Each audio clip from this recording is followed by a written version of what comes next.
को अपने को समझना चाहिए।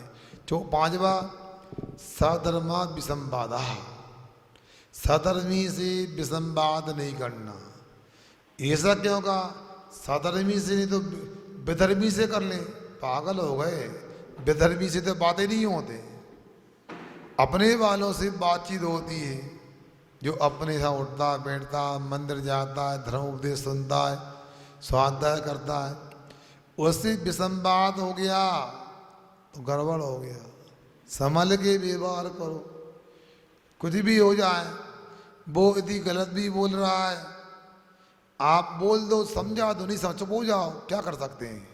झगड़ा करना तो उचित नहीं। ये सधर्मी विसंवादा, ये पांचवी भावना को लेकर ये पांच भावना पूरी होती है। भाई भाई का हिसाब चलता है कर्म बंध की प्रक्रिया में। आप यदि 1 मिनट का भी त्याग कर दें, उसका भी लाभ मिलेगा। आपका हो सकता उसी 1 मिनट में आयु बंद हो जाए तो देवायु का, भोग भूमि का लाभ मिलेगा। सम्यक दृष्टि तो देवायु का आश्रम बंद करेगा। इसलिए हमेशा अपने को जितना बन सके त्याग करते रहना चाहिए। और सुनो ध्यान से, कभी कभी तो थोक व्यापार से फुटकर व्यापार में ज़्यादा कमाई हो जाती है। क्या लगता है फुल्की का ठेला है, लगता है पान की दुकान है, पता लगा कारखाने वाला ज़्यादा कमा ले मुकाया है। तो सिलवानी में कोई हमें बताता था एक व्यक्ति, हम तो 2 बजे ठेला लगाते हैं, रात के 8 बजे आते हैं शांति से, और हमारा 1000 रुपये छाप लेते हैं खर्च काट के। कितने घंटा में? 6 घंटा, 2 से 8। अब सोच लो, बड़े बड़े दुकानदार दिन भर लगे रहते हैं, 1000 कमाना कम थोड़ी होता। इसलिए छोटा छोटा त्याग भी बड़ा लाभदायी होता है। त्याग करते रहना चाहिए, जो बन जाए। अब यहाँ पर आप लोग आ गए, कब तक बैठना है? तो ये भी नियम की 7 बजे तक स्थान से बाहर जाने का त्याग। कोई बुला लाओ तो परीक्षा हो सकती है। ऐसा है। आज मान लो सुबह विचार करो, आज गिरधगंज से बाहर जाना कि नहीं जाना, सोच लो अच्छे से। आज तो नहीं जाना ना, आज का त्याग कल सुबह तक के लिए या शाम तक के लिए गिरधगंज से बाहर जाने का त्याग। घर चले गए, कब सोते हैं आप लोग? हैं 10 से कितने घंटे सोती हो? मान लो 5:30 तक, 10 से 5:30, 7.5 घंटे सोती हो। चलो सुबह 5:30 तक पलंग से बाहर जाने का त्याग, कमरे से बाहर जाने का त्याग। इतने पाप हो रहा है दुनिया में, सबका संबर हो गया।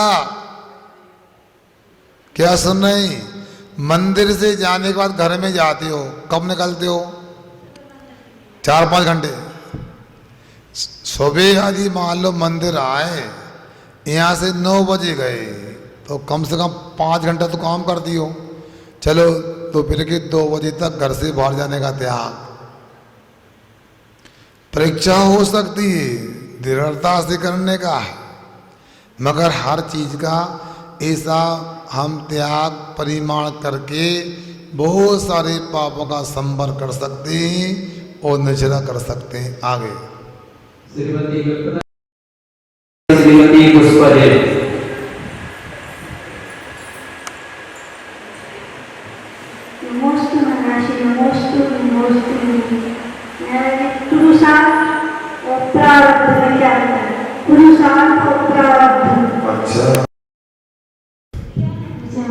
अच्छा सुनो, प्रारब्ध का मतलब भाग्य लेना, और पुरुषार्थ का अर्थ उद्यम प्रयत्न ले लेना। यहाँ पर सीधा करते हैं।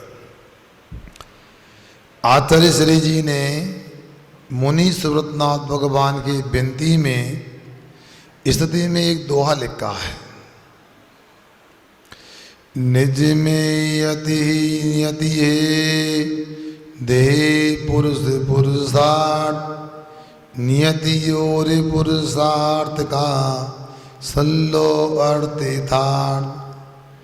यदि यानी ठहराव होता है, ठहरना। निज में यदि यानी निज में ठहरना, आत्मा में आत्मस्थ होना ही नियति है। और देह पुरुष पुरुषार्थ, पुरुष का अर्थ आत्मा होता, क्या होता है? पुरुष का अर्थ आत्मा होता है।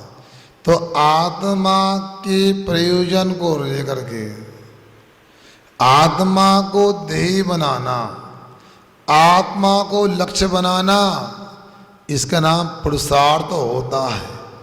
ये तो आध्यात्मिक व्याख्या हो गई नियति की और पुरुषार्थ की, ठीक है ना। अब यहाँ इन्होंने पूछा है क्या पुरुषार्थ और प्रारब्ध, प्रारब्ध को ही यहाँ नियति या भाग ले लें, भाग्य लक्ष्य जिसको बोलते हैं। तो अतीत में जो हमारे द्वारा पुण्य और पाप कर्म का बंद किया जाता है वो वर्तमान में भाग्य है। वर्तमान में जो पुरुषार्थ के माध्यम से अपने द्वारा पुण्य पाप किया जाता है वो ही कल का भाग बन जाएगा। मतलब कल का पुरुषार्थ आज का प्रारब्ध और आज का पुरुषार्थ कल का प्रारब्ध कहलाएगा। यही जानना चाहिए। श्रीमती दासी है।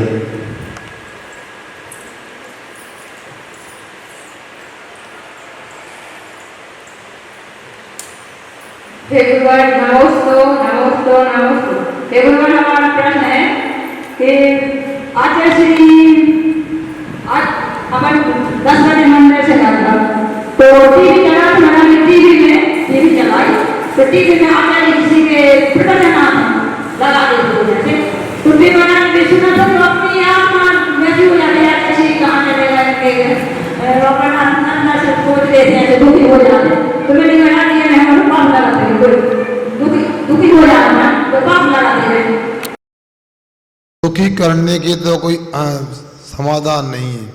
कई प्रसंग दुखी होने के तो इसका अंत नहीं है। बता आचार्य श्री जी कहाँ गए? कहीं नहीं गए। पहले भी थे, आज भी, आगे भी रहेंगे। उनको उनकी आत्मा आत्मद्रव्य की अपेक्षा से, जीव द्रव्य की अपेक्षा से देखेंगे तो कोई विकल्प नहीं। हाँ, उनकी पर्याय की अपेक्षा से तो विकल्प तो आता है, मगर उनके विकल्प करने से लाभ नहीं। उनके बताए गए उपदेश, बताए गए मार्ग के माध्यम से अपने को अपना जीवन बनाना चाहिए, दुखी नहीं होना चाहिए। अब दुखी तो हम भी हो जाते हैं। आपके लड़का बच्चा चौका में बड़ी बड़ी बातें कर रहे थे, लड़का बहू हम क्लास में आए, स्वाध्याय में एक ही नहीं दिख रहा, बताओ हम दुखी हो जाएगा? अरे तो हम तो अपनी कह रहे हैं। आपके लड़का बहू ने बोला था रोज क्लास में आएंगे, जंगल में आए, धर्म करवे आए, एक ही नहीं आ रहा, बताओ। अब बताओ क्या करें हम? अरे हमारी बताओ, समाधान करो तुम, हैं? अब बताओ, ऐसे हो गए जैसे कोई उधार लेके ग्राहक भग जाते हैं ना, इनके लड़का बहू से भग गए पूरे छोड़ के। बताओ घर में कोई बहन जी आया थी, बाकी कोई अता पता नहीं। उनकी दीक्षा हो गई कि बाहर रहने लगे कि नगर में है, पता नहीं। अपने को ज़्यादा इस प्रकार विकल्प ना करके वर्तमान में देना चाहिए। जो अपन सामने हो गए आशीर्वाद लेते हैं, सामने हो गए आशीर्वाद लेते हैं, और कोई बाहर से उन्हें बोलता महाराज किसी के लिए हमारे आशीर्वाद हमें देने, हमें तबीयत खराब है, तो वो क्या तो आशीर्वाद मिले। आजकल हर व्यक्ति सस्ते में लाभ लेना चाहता है, करना धरना कुछ पड़े नहीं और पूरा लाभ मिल जाए। देखो, यदि ईमानदारी से आने में समर्थ नहीं है, कोई मजबूरी है, स्वास्थ्य खराब है, मार्ग की दूरी पार करना संभव नहीं है।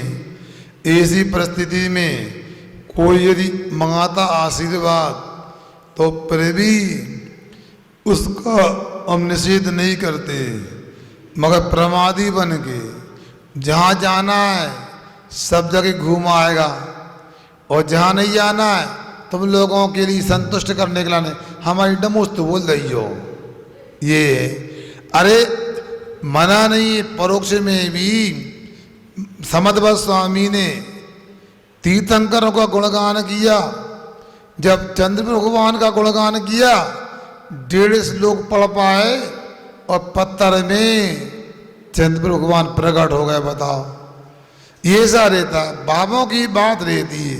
जी मोबाइल आदि के ज़माने में हर काम मोबाइल से करना चाहते। अरे भैया, ऑनलाइन की सामान सब्जी मसाले भी खराब आ जाते हैं, उनका भरोसा नहीं है। उनको भी अपने को देख करके लाना चाहिए। यह नमोस्तु और आशीर्वाद भी मोबाइल से मंगा रहे। इतना सस्ता धर्म नहीं। मोबाइल वगैरह का आविष्कार तो हो गया, लोगों के हाथ में आ गए। इनके माध्यम से सब काम नहीं होते।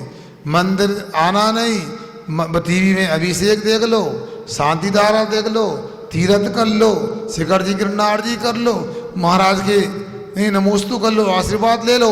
एक काम और कर लो, चौका लगा कर मोबाइल में पड़गा लो, इतनी स्क्रीन लगा दो, हम पहुंच जाए पड़गा के। ये आपने धर्म को सस्ता कर दिया क्या? इसलिए कहते हैं दुनिया की चिंता ना करो, अपनी आत्मा की चिंता करो। और अपने बहू बेटों बच्चों को थोड़ा सिखाओ कि तना बुढ़ापे में बीमारी ना हो जाए, हाथ पांव में जंग न लग जाए। मंदिर तक जाओ और महाराज हैं के बिहारों का देख के आओ। ये भी नहीं कर पाते अपन। ये चौके में तो ये हमारे बेटा है, ये हमारा नाती, छोटो लड़का, ये हमारी बहू की फलाने की मोड़ी है, आप कहाँ गए सब। इसलिए आप लोगों को थोड़ा सा पुरुषार्थ करना चाहिए। ये आधुनिक यंत्रों के भरोसे धर्म नहीं होता है। आगे चलो। कुमारी सेविका जी, समझ में आई नहीं आई? नहीं आई तो परोपकारी ऊपर के चरणों में अपारमान नमोस्तु नमोस्तु नमोस्तु महाराज श्री 3 महीने से जो आप लगातार ज्ञान रूपी अमृत का हम लोगों को रसपान करा रहे हैं, उसमें निरंतर आप बता रहे हैं शरीर और आत्मा भिन्न है। तो महाराज श्री मेरी जिज्ञासा है, मेरी आत्मा का हित क्या है? देखो, आत्मा का हित क्या है? शुद्धात्मोपलब्धि ही आत्मा का हित है।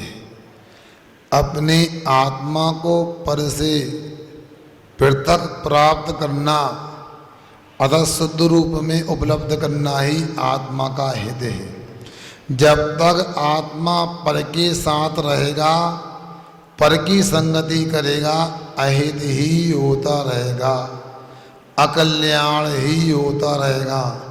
इसलिए बार बार भावना करो, जहाँ देह अपनी नहीं तहाँ न अपना कोय, पर संपत्ति प्रकट किए हैं परिजन लोय। अन्यत भावना को बहाओ, एकत भावना को बहाओ, तो जरूर अपने लिए कल्याण का मार्ग प्रशस्त होगा। आगे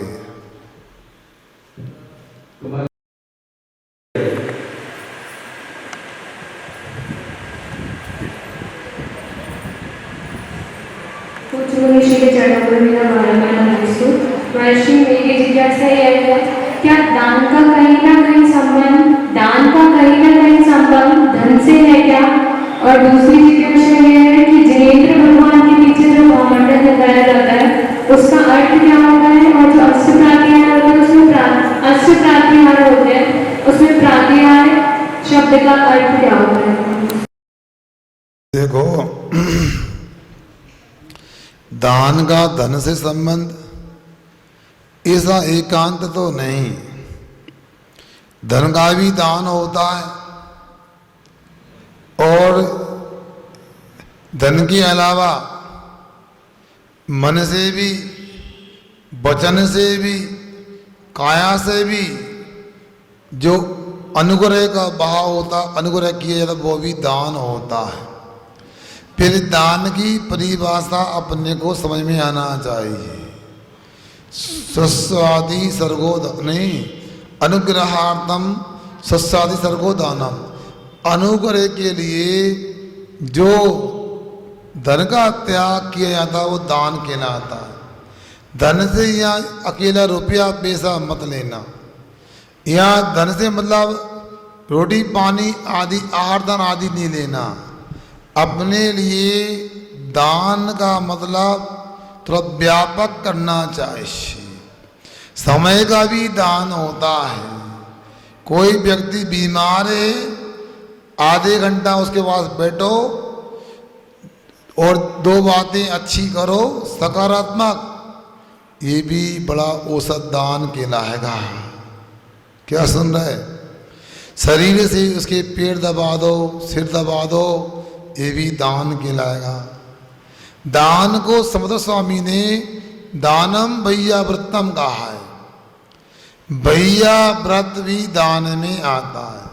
और प्रति उपकार की भावना से रहित होना भैया व्रत कहलाती है। मतलब जो भी देते हैं उसमें बदले की भावना नहीं होना चाहिए। किसको देना है? धर्मात्मा को देना है, गृह त्यागी को देना है, गुणों के खजाने को देना है। ऐसा वहाँ पर बतलाया गया है। धन का भी दान होता है और धन के अलावा अन्य अलग प्रकार से भी, अन्य प्रकार से भी दान होता है। अपने को सब प्रकार से करते देना चाहिए। और का पूछो तो भावमंडल को लेकर देखो, भगवान जो होते हैं उनके 46 मूल गुण बताएं अनंत भगवान के। उनमें 42 मूल गुण प्रारंभ के वो शरीर आश्रित होते हैं। 34 अतिशय, 8 प्रातिहारी है। किंतु 4 केवल ज्ञान आदि चतुष्टय होते हैं, वो आत्मा आश्रित होते हैं, शरीर आश्रित नहीं होते। प्रातिहारी का मतलब ज़्यादा नहीं, विशेष प्रकार का भेदभाव जो अनंत भगवान के समुद्रण में देखा जाता है उसका नाम प्रातिहारी होता है। भामंडल भी एक प्रातिहारी होता है। वो भामंडल भगवान के आवा मंडल का ही एक रूप है। भगवान के चारों दिशा में मुख दिखाई देता है और पृष्ठ भाग में जो आवा मंडल बनता उसको भामंडल बनना चाहिए, जिसमें वर्तमान का 1, अतीत के 3, अनागत के 3, 7 भवों को आप समझ सकते हैं देख करके।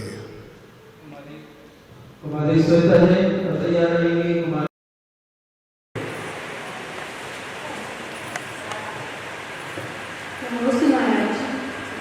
कुछ लोग मंदिर में भी लड़ाई झगड़े करते हैं तो उनके क्या परिणाम होते हैं? कुछ लोग मंदिर में भी लड़ाई झगड़ा करते हैं, उनके क्या परिणाम होते हैं? क्या परिणाम? अच्छा हाँ सुनिएगा, ये तो श्लोक सबको याद होगा। अन्य स्थाने कृतम पापम धर्म स्थाने विमुच्यते। धर्म स्थाने कृतम पापम वज्रलेपो भविष्यति। दुनिया में जो जो पाप होते हैं उन पापों का नाश धर्म स्थान पे होता है। सुनो, धर्म स्थान पे किए गए पाप भविष्य के लिए वज्रलेप की तरह हो जाते हैं। वज्रलेप ना वो निकलता नहीं, अथवा निकलना कठिन हो जाता, ऐसा कहे। निकलना ही इसका कठिन है। बेसाई ऐसे कर्म का बंद होता है निवृत्ति निकाचित कर्म में, वो किसी तपस्या से दान से भी नहीं हो सकते नष्ट, उन्हें भोगना ही पड़ेगा। प्रतिदिन लोग आते रहते हैं यहाँ पर, लाभ लेते हैं, दर्शन करते हैं, उपदेश सुनते हैं। आज भी रविवार को प्रातः काल से लोग आ रहे, लगातार शाम तक आते रहे। एक जगह से लोग आए, उन्हें सुनाया कि हमारा खूब आपस में पंच लोग झगड़ा करते हैं, विवाद करते हैं। अकेले मंदिर के मुखिया बन जाओ या तुम जीन बन जाओ, इससे क्या होने वाला है? धर्म को समझो तो सही। आप जिनवाणी को पढ़ो तो समझ में आ धर्म क्या होता है। ऐसे तो कोई भी अपने को धर्मात्मा कह देगा। कहाँ क्या कर रहे हैं, विचार करो। जहां दुनिया के पाप नष्ट होते हैं वहां झगड़ा करेंगे तो फिर तो कोई स्थान पाप नष्ट करने को बचेगा ही नहीं। इसलिए बहुत सावधानी से व्यवहार करना चाहिए। उनके क्या परिणाम होते हैं, यही मानना विशेष तीव्र मोहिनी कर्म का उदय है और उसके कर अंधे बन गए, परिस्थिति को द्रव्य क्षेत्र काल भाव को समझ नहीं रहे, दया के पात्र हैं। यदि आपकी बात समझ सकें समझा दो, बाद में समझा दो। नहीं समझते तो मादस्त भावम विपरीत वृत्तौ मादस्त भावरौ क्या कर सकते हैं। यदि मान लो सब लोग धर्म स्थान का लाभ ले लें और विधिवत धर्म करने लगें तो सबको मोक्ष मिल जाएगा। संसार में कौन बचेगा। दुर्लभ धर्म और दुर्लभ मोक्ष। इसलिए दुनिया की चिंता मत करो, अपना लोटा छानो, उसी में कल्याण है। दूसरे के द्वारा कुछ गलत हो रहा है, आपको देखने में आता गलत कर रहे हैं तो अपन कसम खाओ ऐसा हम कुछ भी नहीं करेंगे, इसी में कल्याण है। हो सकता है उनका झगड़ा उनके पाप कर्म के उदय से हो रहा, मगर हमारा पुण्य कर्म का उदय हमें देखने मिल रहा। ऐसा नहीं करना है। क्या ऐसा नहीं करना है। यही समझदारी है। अहिंसा परमो धर्म की जय। जिनवाणी